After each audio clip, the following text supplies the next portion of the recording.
بغیر اجماع امت کے دلیل کے مسئلہ حل ہو ہی نہیں سکتا۔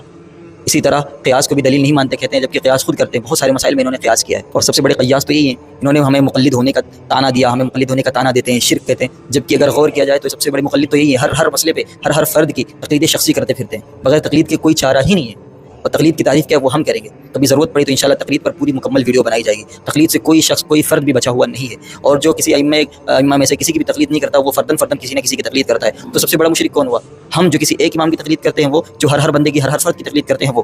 لوگوں کو یہ چولا پہن کے دکھاتے ہیں کہ ہم صرف قرآن و سنت کو فالو کرتے ہیں، ڈائریکٹ قرآن و سنت کو فالو کس معنی میں کرتے ہیں؟ ایک شخص براہ راست خود قرآن و سنت کو فالو کر کے دکھا دے اور صحیح معنی میں فالو کر کے دکھا دے، خدا کی قسم میں اس کے ہاتھ پہ بیعت کرنے کے تیار ہو۔ اسی طرح چوتھی دلیل یہ ہے کہ بھینس کے زکوٰۃ کا ذکر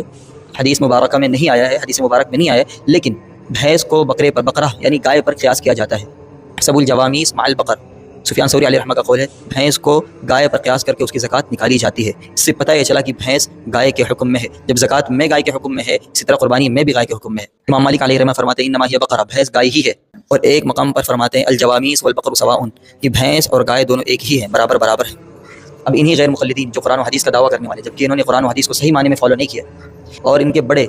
کئی اقوال ایسے موجود ہیں، کئی فتاوے ایسے موجود ہیں جنہوں نے بھینس کی قربانی کو جائز قرار دیا ہے۔ ان کے آپس کے اقوال اتنے زیادہ متضاد ہیں۔ فتاوی علماء اہل حدیث میں ہے کہ بھینس کی قربانی جائز ہے، کیونکہ وہ ایک ہی حکم میں ہے، گائے کے حکم میں ہے۔ مولوی نعیم الحق ملتانی بھینس کی قربانی کا تحقیقی جائزہ، انہوں نے ایک کتاب لکھی ہے، اس میں انہوں نے بھینس کی قربانی کو جائز قرار دیا، اور اس کے دلائل جو دیے ہیں ان کا انکار کرنے والا جو ہے ان کے بارے میں فرمایا کہ وہ شخص جاہل ہے۔ حافظ ابو یحییٰ نور پوری، ان کی ویڈیو کلپ موجود ہے، بھینس کی قربانی کو جائز قرار دیتے ہیں۔ اسی طرح مولوی عبد الرحمن عابد غیر مقلد، ان کی ویڈیو کلپ موجود ہے۔ حافظ مشتاق اکاڑوی، مولوی ابو معاذ حنیف، ان سب کی ویڈیو کلپس موجود ہیں۔ حافظ عبد المجید، مولوی عبد السلام، اور اسی طرح بہت سارے علماء غیر مقلدین کے ویڈیوز بھی موجود ہیں، کتابیں بھی موجود ہیں، دلائل موجود ہیں، جن میں انہوں نے باقاعدہ لکھ رکھا ہے، باقاعدہ ویڈیوز میں کہا ہے کہ بھینس کی قربانی جائز ہے، اور اس کی دلائل بھی دی ہیں انہوں نے۔ تو تمہارے اقوال ایک دوسرے کے متضاد ہیں، اور تم آئے ہو فتوے لگانے کہ بھینس کی قربانی ناجائز اور حرام ہے، اور پھر دعوے کرتے ہو کہ ہم قرآن و حدیث کو صحیح معنی میں فالو کرنے والے ہیں۔ تو خدا را باز آ جو اللہ کے بندو، کیوں امت کو گمراہ کر رہے ہو؟